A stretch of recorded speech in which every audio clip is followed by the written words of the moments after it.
So, Rick, you and I have been talking about these two nights of debates coming up, and 23 Democratic presidential candidates. Right. 20 get to be on TV, 10 get to be on tonight.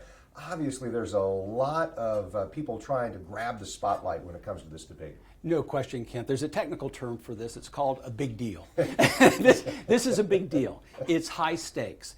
It's high stakes for Joe Biden tomorrow night. It's high stakes for those people trailing behind him. And it's certainly high stakes for those who are clawing to get their way into the top five. In fact, this could be make or break for some of them. So the stakes are very high. On night one, of course, we'll have 10 candidates tonight, and then tomorrow night, another 10. But the stakes are very high, and we can talk about that a lot, but this is a big deal. Yeah, there's 290 some days before that general election.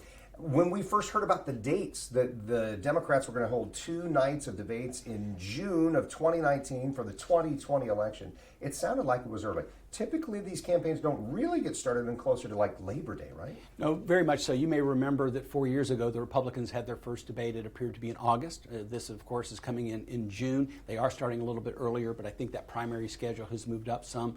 And, of course, it's a big field, the biggest that I can recall for any party. Yeah, well, one of the things that we look at is, so coming up tonight, 3 Yes. senators, 4 current or former representatives, a mayor, a governor, a former cabinet secretary, all of them walking onto the stage tonight.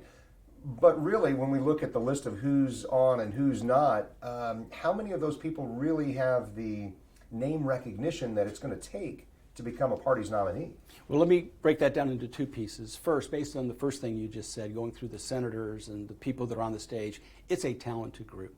And I think sometimes we get so carried away with critiquing how they do, we lose sight of how accomplished all of them are and how well spoken they are. So I do want to give that general compliment to the entire field to walk out on that stage in front of the entire country to try to be President of the United States. Second, realistically, unless something dramatic changes, only one person on the stage tonight has a realistic chance for being the Democratic nominee, and that's Elizabeth Warren. I think the others are trying to break through tonight. She realistically can go there. She's rising in the polls. She's beginning to gain on Bernie Sanders, and her likability is increasing in the view of many in terms of viability over Bernie Sanders. But for tonight's debate, I put it in 3 categories, really. There's Elizabeth Warren, who is the highlighter for tonight. She's the only one in double-digit polling for tonight. There's a second group. There's 3 of them. They're all very talented and formidable. They're polling less than, well, small range. Right. Beto O'Rourke, Amy Klobuchar, Cory Booker. All of them experienced and talented, but they need a breakout. And then there's the other 6. They need to swing for the fences. They're polling less than 1%. They need a moment tonight. And that's going to be hard to do.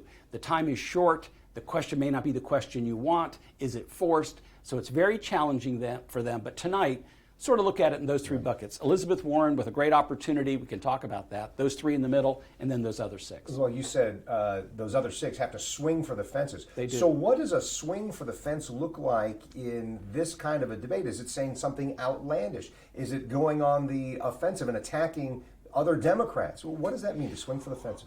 Well, first of all, I think one easy target that all of them will agree upon will be Donald Trump. And they will go after Donald Trump on the target, and they will attack him personally and his behavior and the way he's conducted himself.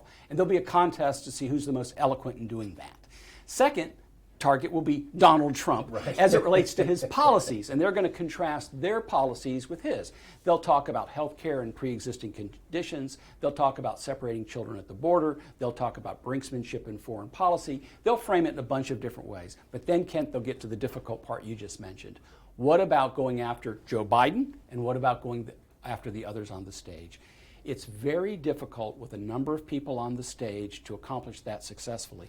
If you go after someone, number one, it doesn't guarantee that even if you're successful, you're going to get those votes. It could land somewhere else on the stage. And the other is you may actually hurt yourself in your own likability. So you have to approach it very, very carefully. I think that tonight it is likely you're going to see some very strong comments about Trump, and they'll be very aggressive. Yeah.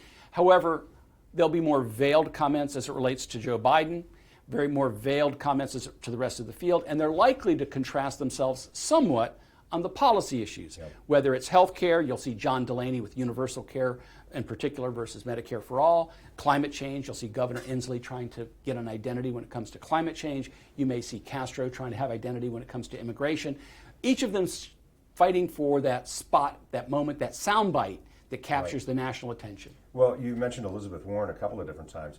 This is the person talking about policy. You name it, she's got a policy or a plan for it. How does that set her apart? Because we know when her campaign started, it kind of sputtered a little bit, but all of a sudden now she's right there with Joe Biden and Bernie Sanders. She clearly has gained traction. Much of it is she's called the person with the plan. She sort of has a plan for everything, or at least that's the way she's framing it. And she's contrasting himself with Bernie Sanders in that, unlike Bernie Sanders, who's an avowed democratic socialist, she says she very much favors capitalism, but we have to do this in a fair way, is the way she frames it. Now, I will say this, her plans cost money, and look for an A.B. Klobuchar or someone a little more centrist, a John Delaney, to maybe possibly contrast themselves on the how are you going to pay for it question. How are you going to pay for free college? How are you going to pay for Medicare for all? How are you going to pay for those minimum wages that are increases? How are you going to pay for that? In this Democratic primary, not as relevant a question maybe as it would be in a different primary, but there's the potential for some contrast there. For Elizabeth Warren, there are two schools of thought on her tonight. One that says she's lucky, it's the first debate, she gets all the attention.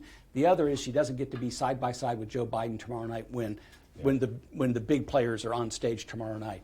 I think this is a great opportunity for her, however. Yeah, one of the things is, we'll wrap up with this, one of the things I showed you, the polling data is how they determined who was going to be in each of these debates.